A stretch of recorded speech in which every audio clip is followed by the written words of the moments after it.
aujourd'hui pour ce bel événement. Donc il y a quelques temps, il y a eu une catastrophe à Mayotte. On a tous été très touchés par ce qu'on a pu voir. Et puis derrière, il y a la vie qui est revenue. Et dans la vie, il y a l'eau. Et l'eau à Mayotte, c'est un vrai problème. Et c'est pour ça qu'aujourd'hui, les canalisateurs rassemblés autour de moi, on va offrir une association que Christophe a vous présenté.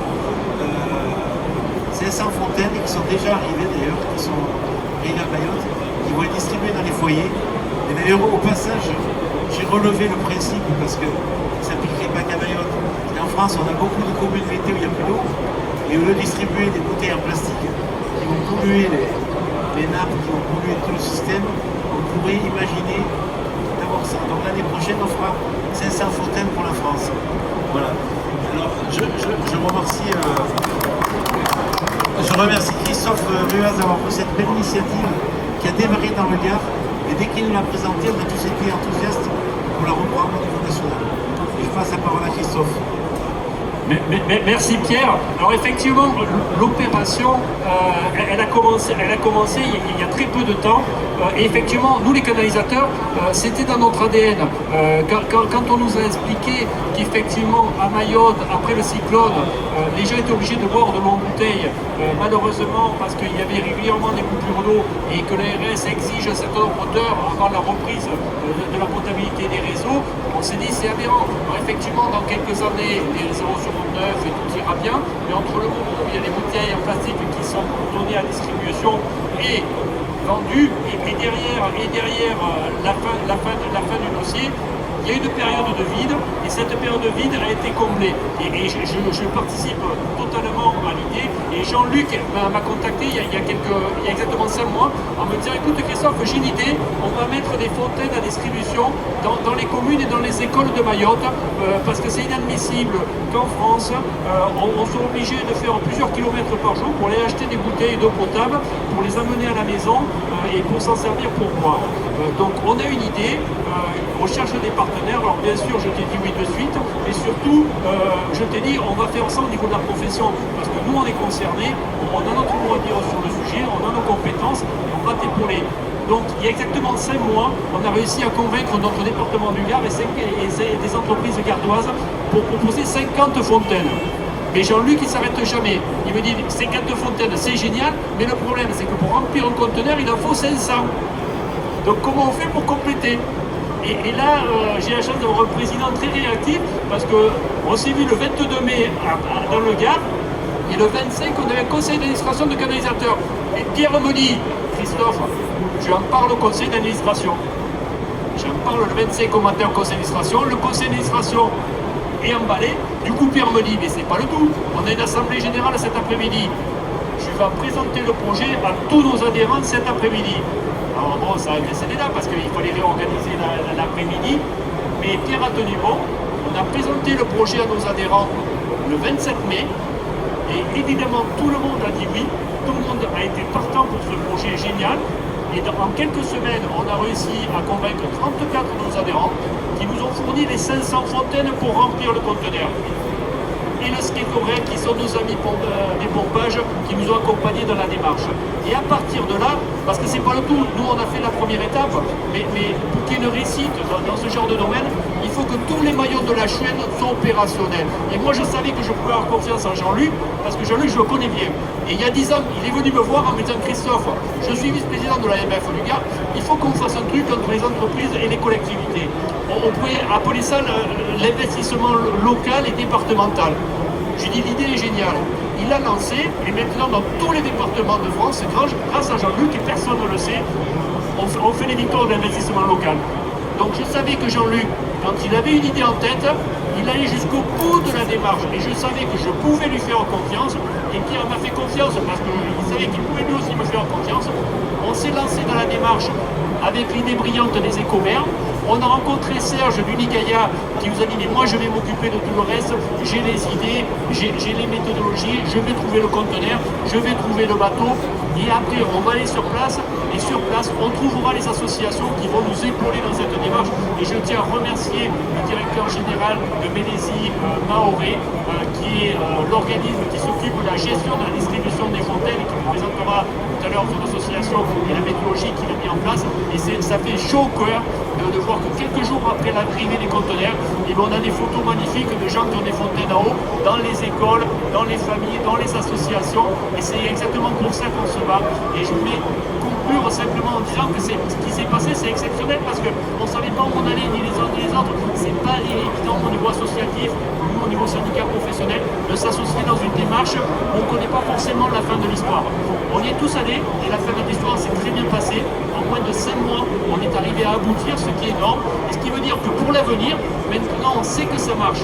Donc nos collectivités, nos entreprises doivent pouvoir nous accompagner, doivent pouvoir continuer la démarche pour aller encore plus loin. Je sais que Serge, tu as plein d'idées et je te laisserai te la parole. En tout cas, merci à tous. Merci Président, merci Christophe. Donc, je suis Jean-Luc Egoel, vice-président des Écomères, une association qui a 35 ans d'âge et qui a été les pionniers sur le développement durable. Et donc, effectivement, tout le monde se souvient que le 14 décembre, Chido s'est abattu sur Mayotte avec son lot de malheurs, des morts, des blessés, des dégâts, la vie économique qui s'arrête, la vie sociale qui se transforme et la biodiversité qui est l'apanage de Mayotte qui en a pris un peu. Voilà. Alors moi je vais rendre à César ce qui appartient à Serge, c'est-à-dire que 7 jours après, Serge Roch du Nigayas me dit, allez, soyons fous, lançons 1000 fontaines pour Mayotte. Donc c'est Serge qui le premier, 7 jours après, a réagi, donc il m'a donné l'information et les Écomères, début janvier, le 7 ou 8 janvier, nous nous sommes associés pour essayer de faire fructifier cette opération au niveau de Mayotte. Alors c'est vrai que ça a démarré dans le Gard, et moi je suis gardois également, et donc j'ai informé un petit peu grâce à notre journal local, le Midi Libre, et là des associations se sont intéressées à l'affaire et ont souhaité financer quelques fontaines pour Mayotte. Il y a eu des particuliers également, des collectivités, Philippe Ribaud, l'association des maires du Gard, j'y reviendrai dessus plus tard aussi. Et donc on est parti comme ça.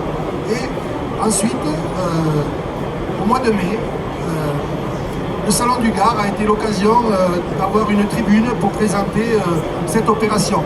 Et à ce moment-là, nous avions avec Christophe fédéré des entreprises gardoises, à peu près une cinquantaine, et nous avons pu présenter ces entreprises au Salon du Gard. Et c'est là que Christophe m'a dit, mais écoute, on ne va pas en rester là parce que le container, il ne pourra jamais partir s'il n'y en a pas 500. Et donc on a continué. Au mois de juillet, j'étais avec des collègues du Gaïa, donc pas Serge, mais Franck, qui est là-bas. On était à Bordeaux aux Assises de la biodiversité. Nous avons rencontré le président et le directeur du tout nouvel office de l'eau de Mayotte, l'ancienne ministre des Outre-mer, Madame Barrette, à qui on a présenté ce que vous avez devant vous, là, les fontaines, dont Serge vous parlera plus tard. Et c'est là qu'on a, avec l'office, M. Issouf, on a dit, ben voilà, sur Mayotte, il va falloir recevoir ce container et le distribuer. Alors, avec Serge, on est parti à l'aventure pendant une dizaine de jours à Mayotte, en mission, parce que le container devait arriver le 6 octobre. Nous devions être pour le 6 octobre, sauf que le container n'est pas arrivé le 6 octobre. Et ça a été plutôt un bien parce que ça nous a permis de rencontrer les autorités locales, les associations, la population, et de se rendre compte vraiment quelle pouvait être l'utilité de ces fontaines. Et je vous en parlerai un petit peu plus tard. Donc là, on a mis en place le dispositif d'accueil, de stockage et de distribution avec Hugues Maquembo qui est là, l'association des Livrés, et la fédération de CCS de Mayotte, pour que ces fontaines soient vraiment bien distribuées. Le choix a été fait de gens fragiles, donc voilà, Hugues vous en parlera après. Et donc ces fontaines sont bien arrivées à Mayotte, étaient bien distribuées en quelques mois, comme l'a dit Christophe. Et ça c'est magnifique, je crois qu'il faut que vous applaudissiez tous les donateurs, du particulier, associations, entreprises, collectivités. Pourquoi je vous demande un grand bravo pour ces 500 fontaines qu'ils ont mises. Alors juste un petit mot, un conteneur c'est 500 fontaines. À Mayotte, il y a 43 000 abonnés qui n'ont pas l'eau quotidiennement. Les enfants sont privés d'école parce qu'il n'y a pas d'eau dans les écoles. Ils achètent de l'eau. Une famille de 4 personnes, 1,5 litre d'eau par jour, c'est 2 000 € par an. ils payent un abonnement pour une eau qu'ils n'ont pas, et ils sortent de l'eau non potable, remplie de l'eau potable. Alors on a rempli un conteneur, alors je vais vous faire peur, pour les habitants de Mayotte, il manque 72 conteneurs pour que tout le monde ait l'eau à Mayotte potable. Alors, dans ma petite tête d'ancien élu et de commerce, je me suis dit, ici, le salon, l'association des maires de France, 36 000 communes, une fontaine, 94 €. Est-ce que chaque commune de France, sous l'égide de l'association des maires de France, et puis aussi des maires ruraux qui sont là et qui sont présents à mon côté aujourd'hui, chaque commune, si elle finance une fontaine, toutes les familles de Mayotte ont l'eau potable tous les jours à la maison. Voilà, c'est le défi. Et en dessous, vous avez des grosses fontaines. À Mayotte, il y a 260 établissements scolaires. Une fontaine, là, c'est 2500 €, Serge vous en parlera. Si les régions de France, si les départements de France s'unissent, ils peuvent parrainer tous les établissements scolaires de Mayotte. Voilà, je m'arrêterai là et Serge va vous dire la partie plus fontaine. Merci à vous.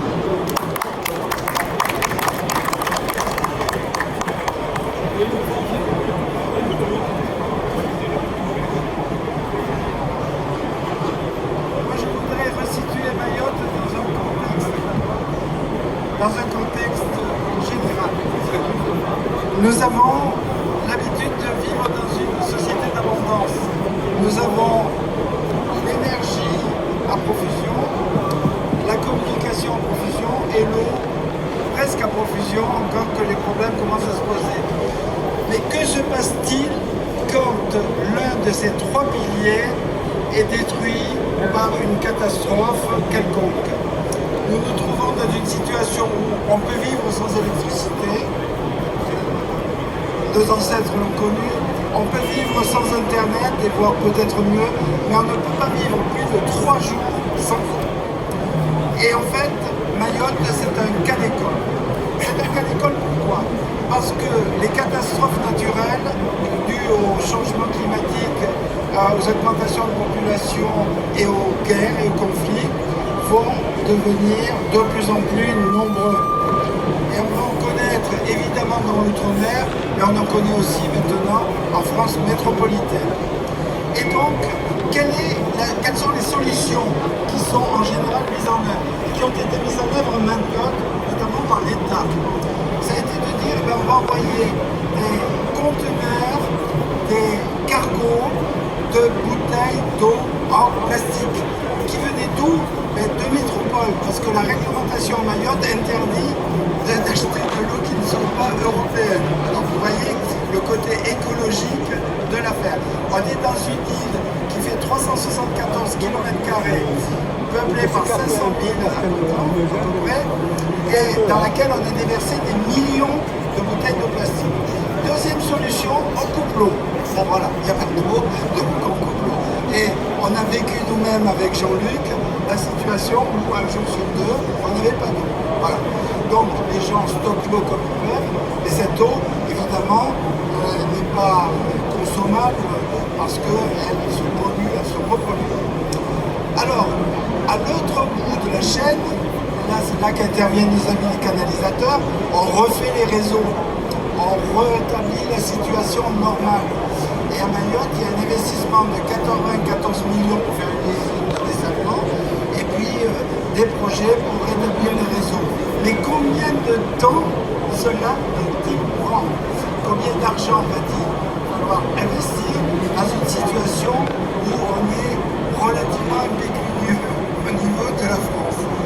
Eh bien, entre ces deux solutions, la solution bouteille plastique et coupure d'eau, et la solution on rétablit les réseaux, eh bien, il faut faire quelque chose. Et c'est là que nous intervenons avec le concept d'urgence pérenne. On dit dans l'urgence, quand on met une fontaine, quand on offre une fontaine, mais elle est pérenne parce que la bouteille d'eau, elle dure un jour, cette fontaine, elle peut durer des années si on change correctement les fleurs. Alors, je vais quand même vous en parler. Vous avez ici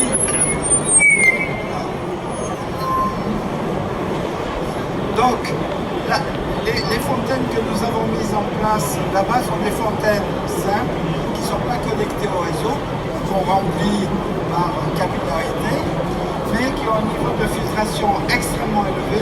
puisque nous avons 3 niveaux, du sédiment, du charbon actif et de l'ultrafiltration, qui font ces fontaines les plus performantes à ce niveau de produit. Et l'idée est que les familles puissent disposer de ces fontaines, et c'est ce que fait Leslie qui va vous en parler. Ensuite, il y a un autre niveau, là, quand on peut se brancher sur l'électricité et les réseaux, c'est ce genre de fontaines qui sont des fontaines beaucoup plus sophistiquées, puisque là, on intervient avec de l'osmose inverse, notamment, qui est le niveau de filtration le plus élevé. Et ça, c'est le programme que nous voulons lancer pour les écoles, les établissements scolaires, car il est indigne que dans un département français, on fasse des mots aux parents d'élèves en leur disant demain, n'envoyez pas vos enfants à l'école parce qu'il n'y a pas d'eau. On est en France. Bon. Et le troisième niveau sur lequel on va travailler, c'est de faire des conteneurs aménagés qui seront probablement produits à Mayotte, on voudrait qu'ils soient produits à Mayotte, pour faire des opérations de plus grande envergure dans les villages. Voilà. Donc maintenant je vais passer la parole à Luc Makengo, qui est entre parenthèses juste pour l'histoire. Quand on est parti à Mayotte avec Jean-Luc, on avait une adresse à Mayotte. On n'avait pas de transitaire, on ne savait pas qui donnait le français. C'est pour ça qu'il y a eu une part d'interrogation. Quand on y est allé, et en 10 jours, on a vu à peu près tout le monde, et on a surtout trouvé une organisation qui s'appelle Mlezi Maoré, qu'on a vu dès le deuxième jour d'ailleurs, et qui nous a dit Banco, je prends, je vais vous aider à récupérer votre conteneur et à les distribuer. Et là, je peux dire que c'était le complément indispensable de notre opération. Je voudrais encore remercier Hugues.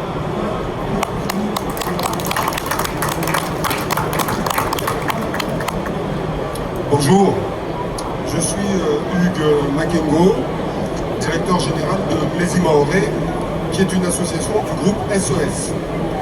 Le groupe SOS est le premier acteur européen dans le médico-social, dans le sanitaire et le social globalement. Et nous œuvrons à Mayotte depuis plus de 25 ans. Je suis évidemment dans la protection de l'enfance, la prise en charge de personnes en situation de handicap, l'insertion des jeunes et l'hébergement, plus tout ce qui touche l'accompagnement, la médiation au niveau du tribunal. Donc une grosse organisation, premier acteur social à Mayotte, avec 700 employés. Quand j'ai rencontré Jean-Luc et Serge, naturellement j'ai dit oui, parce qu'ils m'ont fait part du don des canalisateurs et de toutes les organisations membres des canalisateurs, que je remercie. Ils m'ont annoncé l'arrivée de ce conteneur, une arrivée imminente. Et donc je leur ai dit, je mobiliserai mes moyens, mes personnels, pour qu'on puisse récupérer le conteneur, travailler avec d'autres acteurs qu'ils avaient identifiés, notamment l'UDCCS, avec qui on a fait un comité de pilotage pour identifier et cibler les personnes les plus vulnérables. C'est-à-dire que pour les CCAS, ils vont cibler plutôt les personnes âgées en situation de vulnérabilité. Donc ils ont pris la moitié des fontaines. Tandis qu'au niveau des associations, j'ai invité une dizaine d'associations pour qu'elles puissent plutôt aller vers des familles avec des enfants au bas âge. Comme vous le savez, ou peut-être pas, Mayotte est une île riche de sa jeunesse. Plus de 65% moins de 20 ans. Ah, monsieur le président des maires, peut-être que je vais m'arrêter une seconde pour lui laisser... Il conclura, ok. Oui. Donc, riche de cette jeunesse-là, il fallait absolument toucher les familles avec des petits-enfants pour qu'ils aient aussi accès à l'eau potable. Donc, on s'est mobilisé. On a reçu les conteneurs. On a reçu les conteneurs il n'y a pas longtemps. Les distributions sont en cours et je peux vous dire que les premières photos ont été livrées. C'est une grande joie.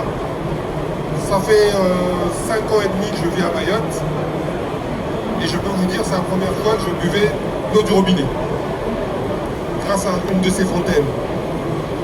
Mayotte aussi, vous avez parlé de Chido, Monsieur le Président pourra le dire, en 2023 on a connu une grave crise de l'eau. Rien que mon organisation, on a commandé 20 000 bouteilles d'eau. Ça veut dire 3 conteneurs. Imaginez sur toute l'île, les mairies pour les écoles, etc., etc. Donc c'est une vraie problématique que d'avoir une circulation trop dense de bouteilles d'eau. Avec ces fontaines, nous aurons accès à de l'eau potable potabilisée, si je puis dire. Merci Serge. Et surtout, réduire aussi la consommation économiquement, faire des économies en achetant moins de bouteilles d'eau. L'opération ne doit pas s'arrêter là.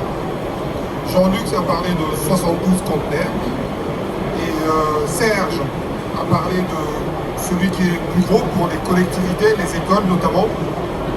Dans le secteur associatif, nous avons aussi des hébergements où nous accueillons des jeunes, que ce soit des jeunes sous main de justice ou des jeunes en protection judiciaire, et il y en a beaucoup. Je pense que ça peut être destiné à tous ces établissements-là. Et quant aux conteneurs de production d'eau, donc à micro-unité, là aussi nous en avons besoin. Il y a un projet pour les 17 communes. Je pense que dans le secteur associatif, une organisation comme la mienne, on aimerait bien aussi en accueillir parce que nous avons des sites agricoles avec un voisinage qui est éloigné du réseau.